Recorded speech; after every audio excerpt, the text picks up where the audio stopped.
Well, welcome once again to Martino Movie Reviews. Here we are. Everything, everywhere, all at once. Just won an Academy Award. Michelle Yeoh, Best Actress. You have Jamie Lee Curtis winning a Best Supporting Actress. You have Lee Hai Kwan, I believe I'm saying his name right, who used to be Short Round in The Temple of Doom, and he was Data in The Goonies. So we have a great cast here. We've got James Hong. I mean, he's been in everything, right? I mean, he is ubiquitous. So we have we have a stellar cast. And so I want to talk right now about all the good stuff, which is really the cast. The casting was amazing. So, you have Michelle Yeoh. I started watching her in movies probably around 1985. Maybe it was a little bit after, but I remember her in Yes, Madam with Cynthia Rothrock. And, I've loved her films. And her performance here, I think you could say is Oscar worthy. And I don't know if I would have noticed that it was Oscar worthy if she hadn't won an Oscar first. And then I was like, oh, I've got to see the film now. I need to jump on the bandwagon. And, I think she's been vastly, vastly underutilized in American cinema and, probably in Hong Kong cinema, because she is, or at least has become seasoned, and I think would make an amazing dramatic actress. Now, listen, don't get me wrong. I love her in her genre fare, especially in the martial art films, and she's amazing. But I would like to see her be propelled to the next level. I'm hoping that will happen. Now, I love Jamie Lee Curtis. I first saw her in Halloween, and I think I watched Halloween and Halloween 2 back to back, the television versions.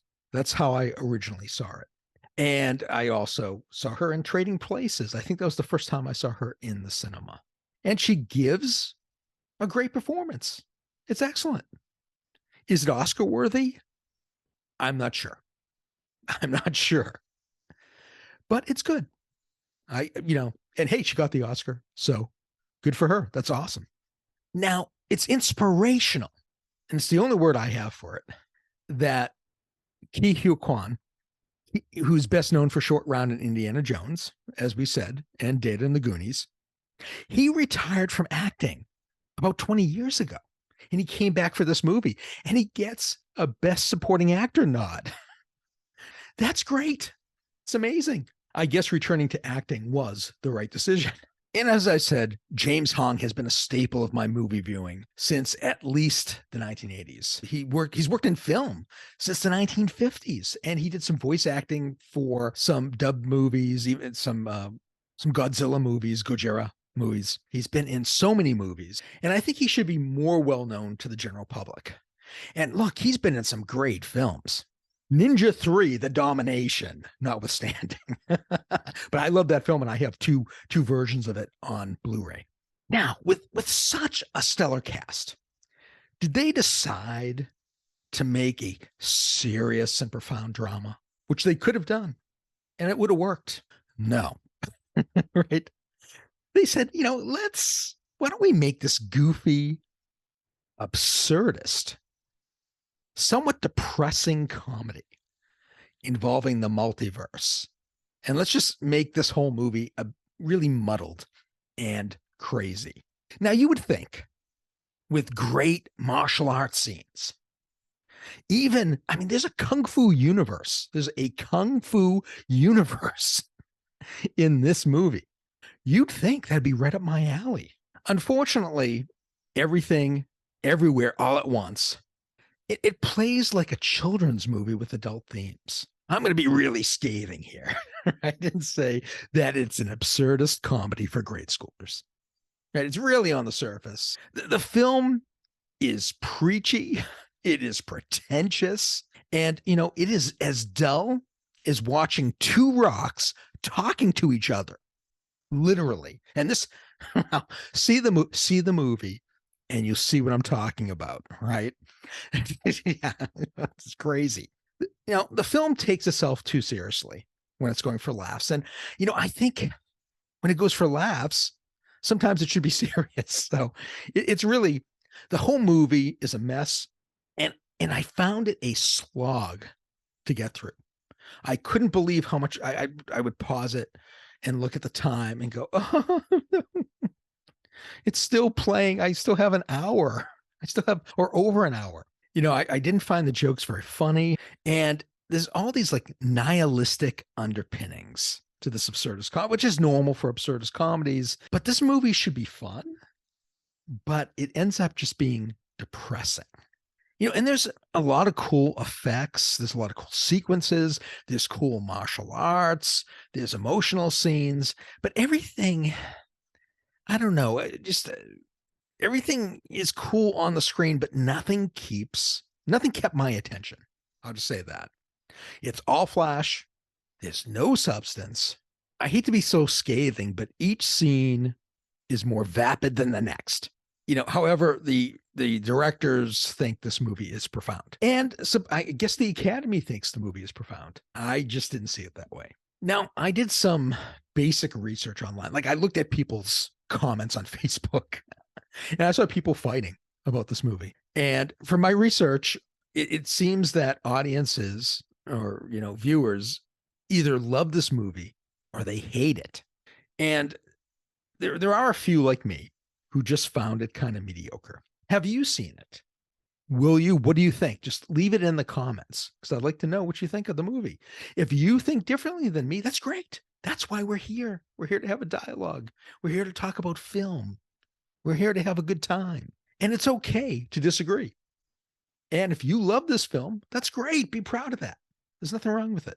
I'm being scathing. I'm just having fun. I'm just being a little teasing. So I hope you don't mind. I hope you don't mind. So it boils down to this. Despite its Oscar for Best Picture, despite all the awards that it has received and the great performances by a stellar cast, the best I can do for this film is 3 stars, and that is pushing it for me. But there's enough in it. And, here's the thing. This, I think, is somewhat of a divisive movie. You might really like it. And I've liked some absurdist comedies. I think, when I think of, what is it? The Adventures of Baron Munchausen. I loved that film. I really did. Really enjoyed it. Would I enjoy it today? I have to rewatch that now, and I need to think about it because I found that movie great. You have, Robin Williams is the king of the moon. Going after his head. Come back to, no, I'm going to, leave me alone. I want to go into mental pursuits. You're horrible. You're nasty body. I love it. If you do want to watch it right now, I think you can buy it digitally or you can get it on disc, which I almost did. I thought about it, but Everything Everywhere All at Once is streaming now, and it's streaming on Showtime. So you can watch that and anything Showtime has to offer if you're interested. Now let's go into story doctoring for a second. Why not just turn this into a family drama about a mother accepting her daughter and coming to grips with a father who may never have wanted her because of the way he was raised?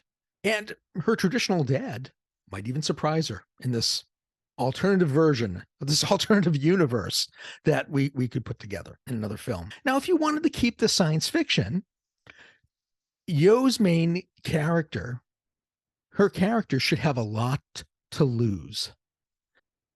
And she has to grow and learn. And I think that would make this a better film if we started with the character having something to lose.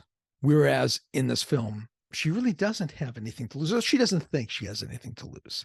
I just think it would make it a stronger character arc. But again, I want to know what you think. So leave it in the comments. So with that said, I'm David North Martino for Martino Movie Reviews. Full written reviews are up at our website. You'll find links in the comments and in the description. Please like, subscribe, turn on your notification bell, do all that great stuff. But I'd love to have you here as we talk about film, physical media. We'll talk about some tech. We'll talk about all sorts of stuff and anything you want to talk about as we build our channel together. And it'll be great. So thank you for watching, and I'll see you next time.